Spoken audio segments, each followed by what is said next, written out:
started with laughter. Not the kind that fills a room or warms a heart, but the kind that cuts through rain. Sharp, dismissive, the kind you remember even after silence returns. That evening, the city breathed in the cold. The kind of chill that makes neon lights look softer, reflections stretch across puddles, and every passing car sound like a sigh. People hurried through streets that smelled of wet asphalt and fast food, chasing warmth. But he wasn't rushing. He sat behind the wheel of his taxi. A faded yellow sedan with 300,000 miles and a heater that worked only when it wanted to. He had been driving since dawn, saving enough to cover rent and maybe a birthday gift for his daughter. 10 hours in, fatigue had settled in his shoulders. The kind that bends a man, quietly without breaking him. At the curb outside a downtown hotel he saw her. A young woman in a red coat, standing beneath the awning, her phone glowing against her face. Her hair was sleek, her makeup untouched by the drizzle, her shoes far too thin for the weather. Everything about her said comfort, or at least the illusion of it. He rolled down the window. "Taxi?" he asked. She looked up, eyes flicking over him. The car, the worn seat covers, the faint smell of coffee and time. Then she laughed. It was short, almost musical, but it wasn't kind. "No thanks," she said, still smiling. "I'll wait for a proper car." He nodded, said nothing, rolled the window up and drove off, the tires hissing through the wet street. Behind him, her laughter lingered. It wasn't the first time he'd been laughed at, but something about it, the carelessness, the way it made him feel like furniture in someone else's world, settled deep. He didn't know then that the same girl, in that same red coat, would soon be screaming his name for help. That night stretched on as nights in the city do. Between pickups and drop-offs, he drifted through streets that never really slept. Late bars, closed storefronts, steam rising from manholes like the breath of something ancient. He stopped briefly at a diner near the bridge, his usual spot. Coffee, 2 sugars, no cream. The waitress smiled when she saw him, slid the cup over without asking. He liked that, small moments where people remembered him. By midnight, the roads had thinned. The city had quieted, holding its breath. That's when the dispatch crackled through. "Unit 24, pick up at the corner of Crest and Willow. Female, alone. Says it's urgent." He answered, "On my way." Crest and Willow was a stretch between luxury and decay, high-rises giving way to forgotten warehouses. When he pulled up, headlights cut through the mist and found her. The red coat, the same one. She wasn't laughing now. Her face was pale. Her eyes darted around like she expected something, or someone, to appear from the dark. She pulled the car door open without a word, slid inside, and locked it. "Drive," she whispered. "Where to?" "Anywhere but here." He hesitated. Her tone wasn't angry. It was scared. As he pulled away, she glanced in the side mirror again and again. Her breathing was shallow, her hands trembling slightly in her lap. He could smell perfume. Faint, expensive, mixed with the metallic scent of rain. "You okay?" he asked quietly. No answer. She just stared out the window, the city's lights flashing across her face. Then, as they passed under the glow of a bridge, she finally spoke. "Do you remember me?" He glanced at her. The question caught him off guard. "You were outside the hotel," she said, almost to herself. "Yesterday." He nodded slowly. "I remember." Her lips trembled, not quite an apology, not yet. Just a flicker of shame passing through fear. "I shouldn't have said what I did," she whispered. "I thought you were like the others. I didn't think." She stopped, looked back again. "Can you take me somewhere safe?" Something in her voice shifted, from pride to desperation. He didn't ask for details. He just drove. That's what drivers do. They take people from one part of their lives to another, and sometimes they carry the secrets in between. The rain thickened. Wipers struggled to keep pace. The city blurred into streaks of light and shadow. She leaned forward suddenly. "Turn left here, please." He did. The street narrowed, old brick buildings, empty shops, the kind of places people forgot existed. "Here," she said, pointing to a dim cafe. Just stop here for a minute. He parked under a flickering street lamp. She stayed silent, staring through the window like she was waiting for something to happen. He watched her reflection, a trembling outline against glass. Finally, she spoke again. Do you believe people can change overnight? He thought about that, about all the faces he'd driven. Angry, tired, lonely. About himself, the man who'd crossed an ocean years ago just to start again. I think people only change when something forces them to, he said quietly. She nodded, almost like she already knew that answer. Then she opened her purse, pulled out her phone, cracked at the corner, and stared at the screen. No service. Can I borrow your charger? She asked softly. He passed her the cable. Their hands brushed, hers cold, trembling. He saw the faint bruise near her wrist. What happened? She looked away. I trusted the wrong person. Her phone buzzed faintly as it powered on. The moment it did, her eyes widened. One message, then another. She turned the screen away, typing quickly, her lips moving as if repeating words she didn't want to read aloud. Then a noise. From outside. A car turning the corner, headlights cutting across the street. She froze. The phone slipped from her hand and landed between the seats. That's him, she whispered. Please, don't stop. Go. Now. The urgency in her voice left no room for hesitation. He hit the gas. The tires screeched as the taxi lurched forward. Behind them, the dark sedan followed. Through the rain-slick streets, the chase began. The city looked different at that hour, less alive, more haunted. The roads twisted between construction barriers and puddles that mirrored the headlights.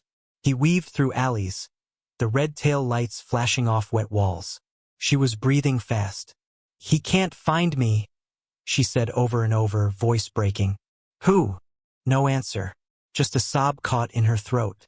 He kept driving until the sound of the other car faded into distance.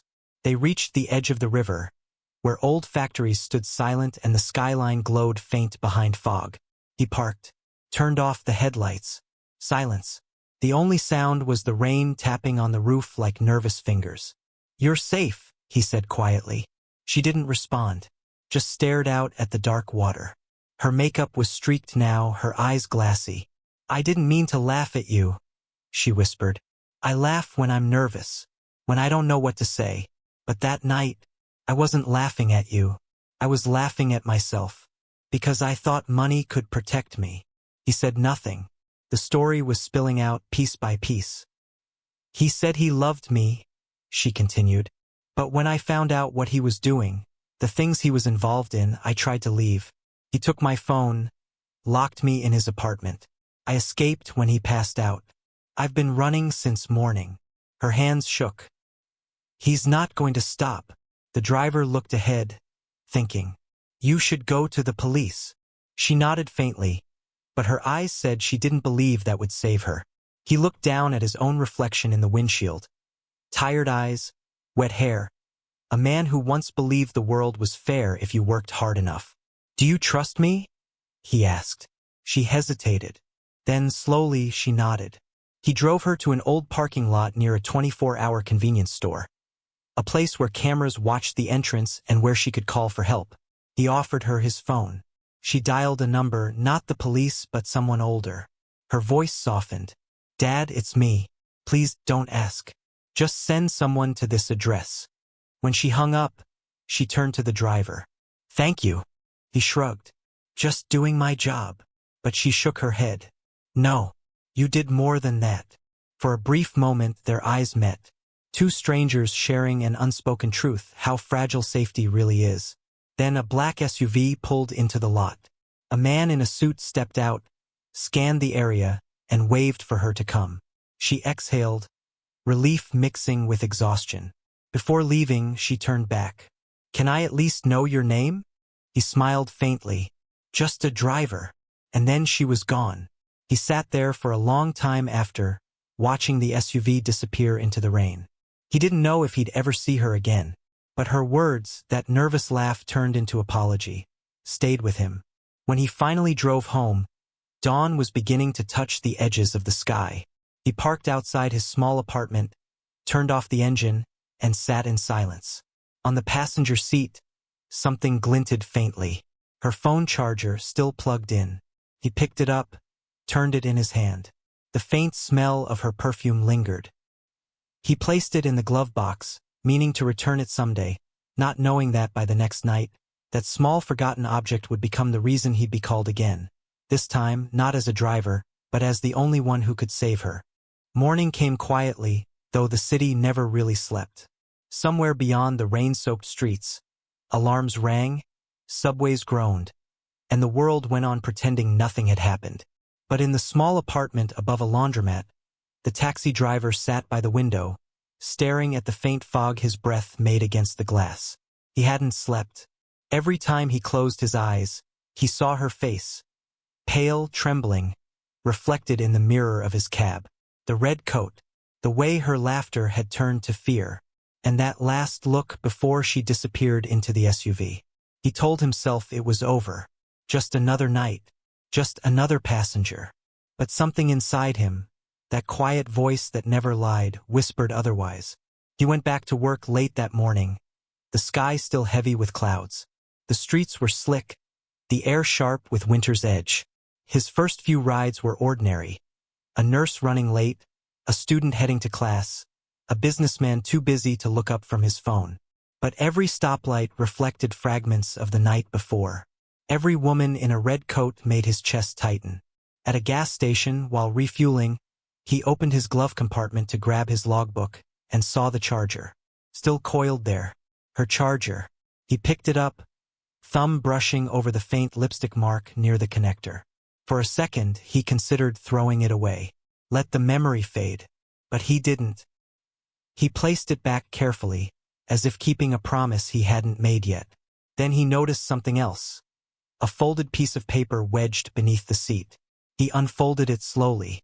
It was a small card from a boutique hotel, the same one she had been standing outside of when she first laughed at him. On the back, written in rushed handwriting, "If anything happens, call this number. Don't trust anyone from the company. No name, just a phone number." He stared at it, the words sinking into him like stones into water. By noon, curiosity had turned to worry. He parked at a quiet lot by the river, took out his old phone, and dialed the number. One ring, two, then a voice low, hesitant. "Who is this?" He hesitated. "I found your number in a taxi. It belonged to a passenger last night, a young woman. Red coat." Silence. Then a quiet exhale. "Where did you see her?" He explained the chase, the SUV, the man who picked her up. When he finished, there was another pause on the line. "You should forget about her," the voice said finally. "It's safer." "Safer for who?" he asked. But the call ended. He sat there for a long moment, the static of the disconnected line humming in his ear. Something was wrong. Not just with her, but with the people around her.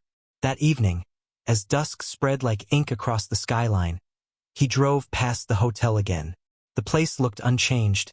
Glass doors, gold lighting, a valet who smiled at strangers.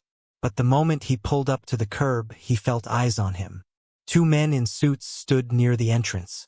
They weren't talking, just watching. One of them spoke into an earpiece. He drove off before they could notice the plates.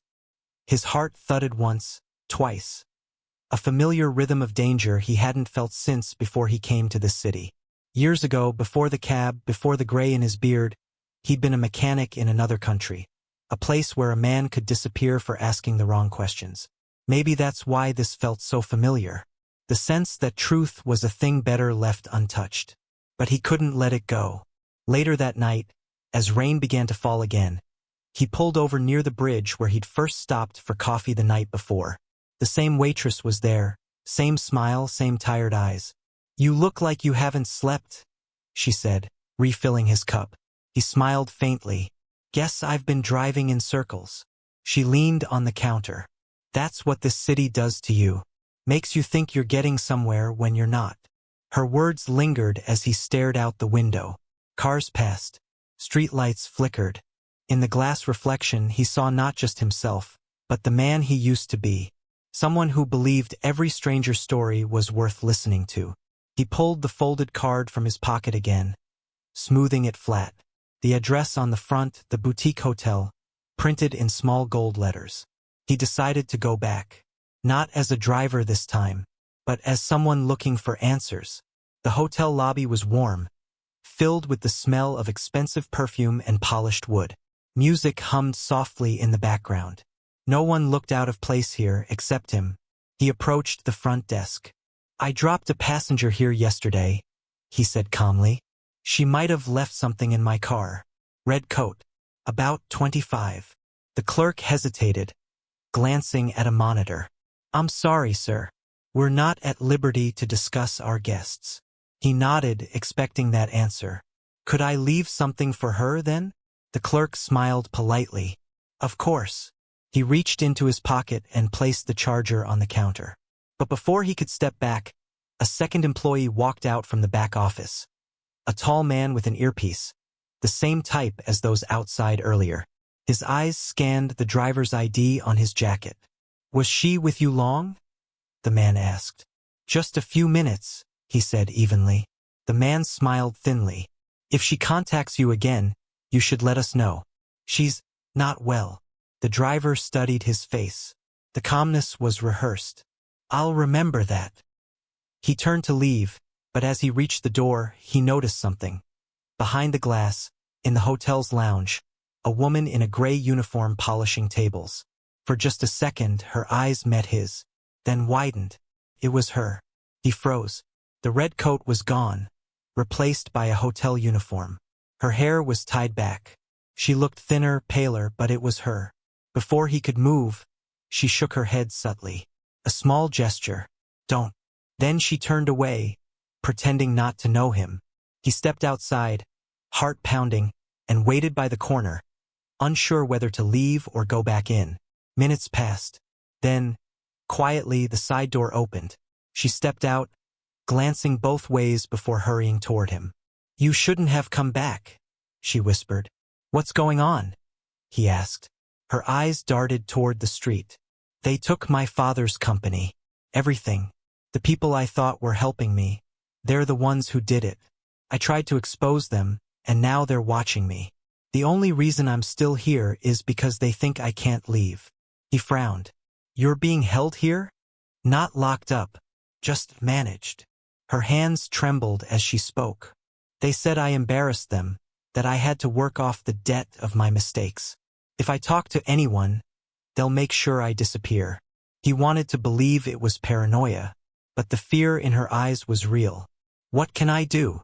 She looked up at him, the same man she'd once laughed at, now her only safe face in a crowd of lies.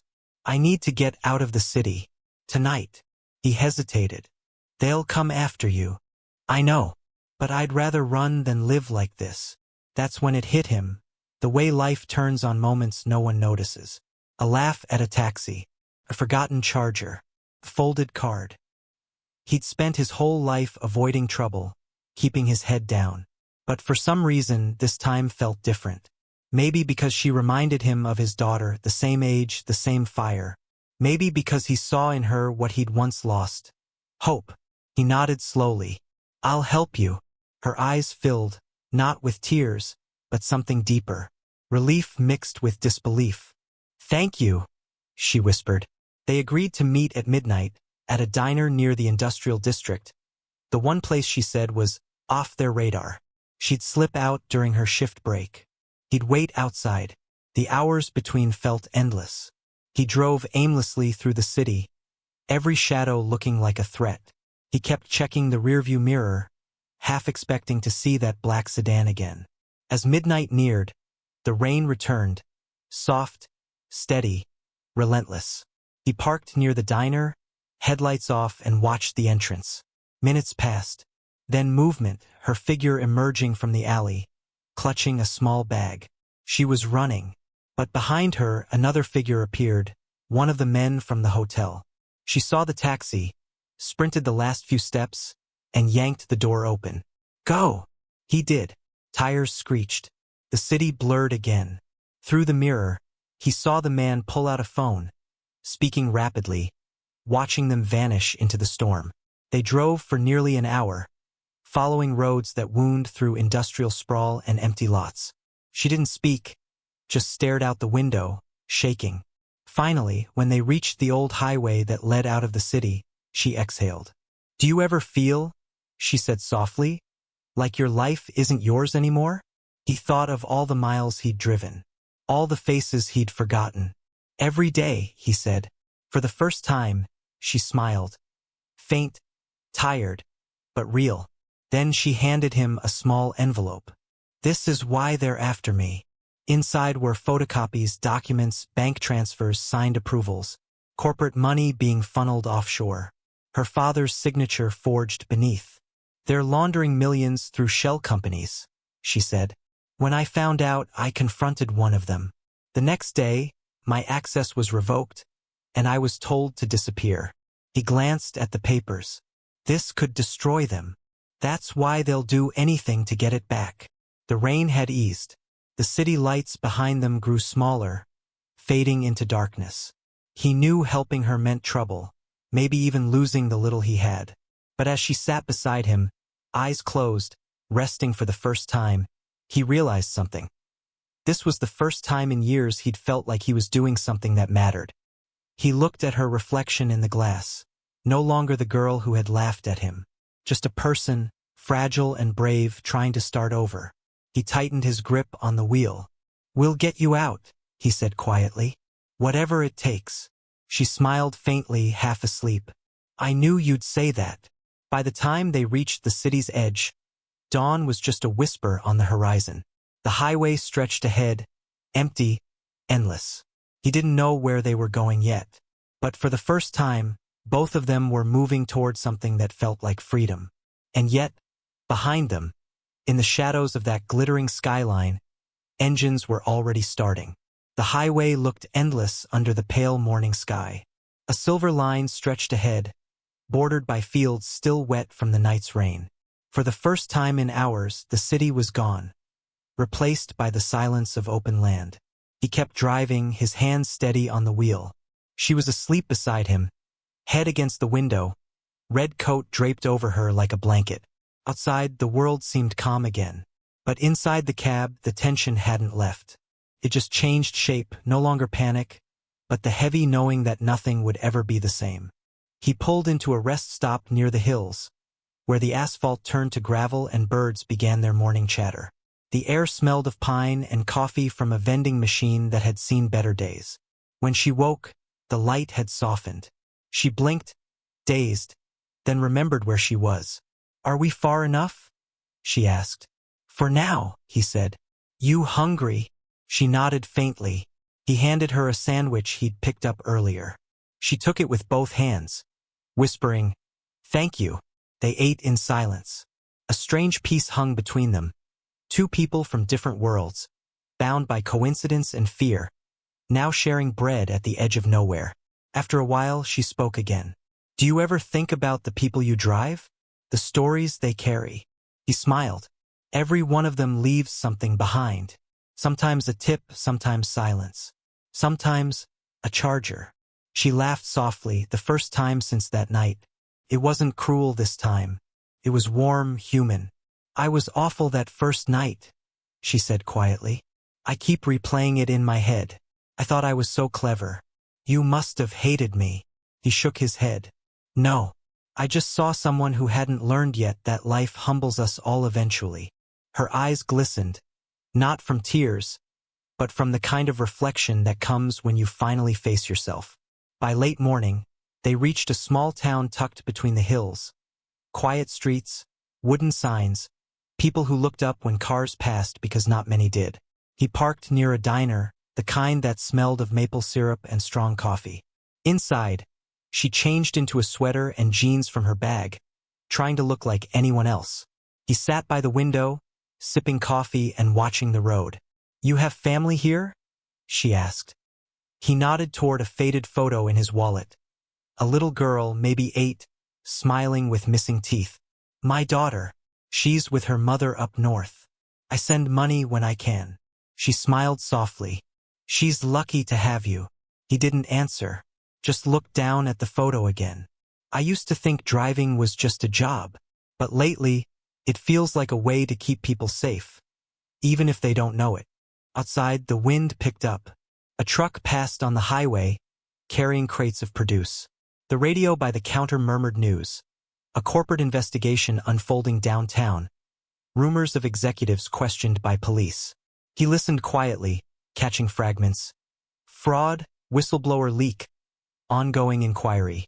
She froze mid-sip. That's them, she whispered. He turned up the volume slightly. The announcer continued. Authorities are investigating allegations of money laundering within the Callister Group.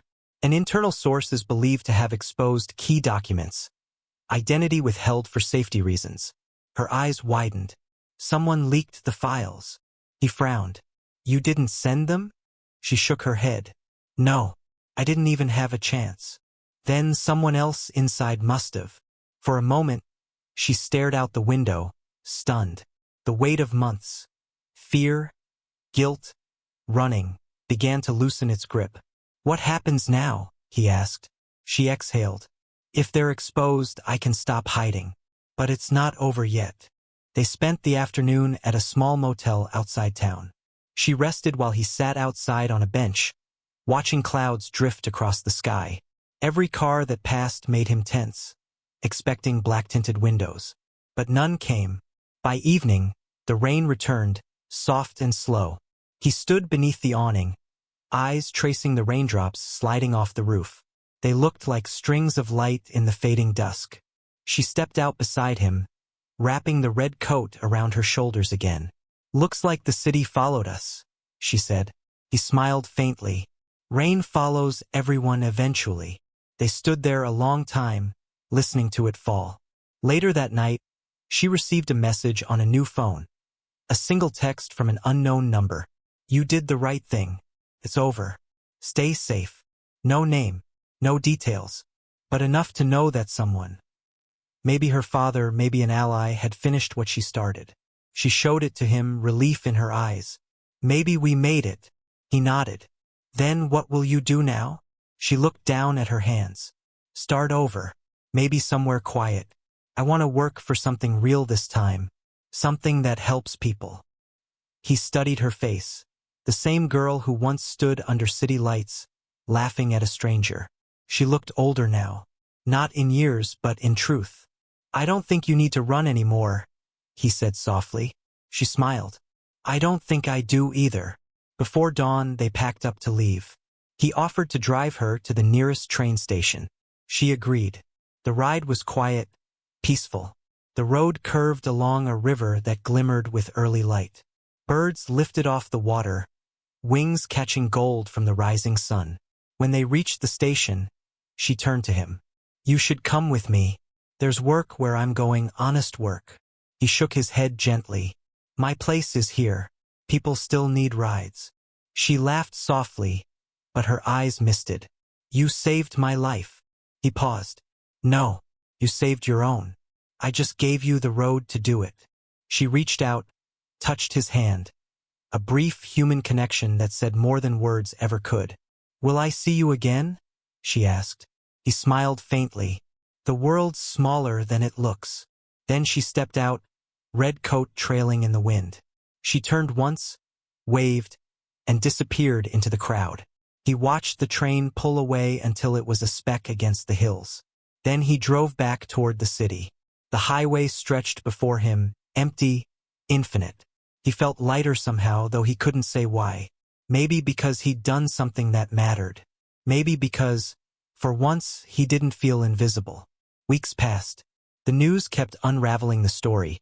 Executives arrested, the whistleblower protected under federal order, and an anonymous driver praised in one report for assisting a key witness's escape. They never named him, but when he heard the words, he knew. Life went on. He still drove. Same streets, same neon glow. But sometimes, when passengers talked down to him or looked past him, he didn't mind. He'd seen what dignity really was and how fragile wealth could be. One evening, as he cleaned the car at a service station, the attendant handed him an envelope. Someone left this for you earlier, the man said.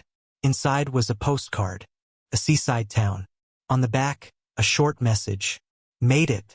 Teaching kids how to read. Still laugh too much. Hope you're driving toward something good. R. He smiled, tracing the small handwriting. Then he turned the card over again, the ocean, the open sky. He placed it on the dashboard, beside his daughter's photo. Rain began to fall outside, soft as memory. That night, he picked up a fare outside a restaurant. A young woman in a red coat stepped into the cab. Not her, just someone else. But the resemblance made him pause. The passenger noticed his look and smiled awkwardly. Something wrong? He shook his head. No, just thought you reminded me of someone. She laughed. Light, unguarded. Not mocking, not cruel. Just the simple laughter of someone unafraid. As the taxi rolled through the wet streets, the city lights shimmered once more. He listened to the rain on the windshield, the hum of the tires, the pulse of life continuing. And he thought about how strange forgiveness was, how it begins not with apologies but with understanding. That even a single act of kindness, born out of humiliation, can change the course of two lives. That sometimes, the road to redemption doesn't appear under sunlight, but under rain. In the end, there was no grand reward. No headlines. Just two souls who crossed by chance, hurt each other without meaning to, and then, somehow, helped each other find their way back to being human. And as the night deepened and the city lights blurred again, the driver smiled to himself, quietly, knowingly, as if he could still hear that first laugh echoing through the rain. Only this time it didn't sting. It sounded like forgiveness.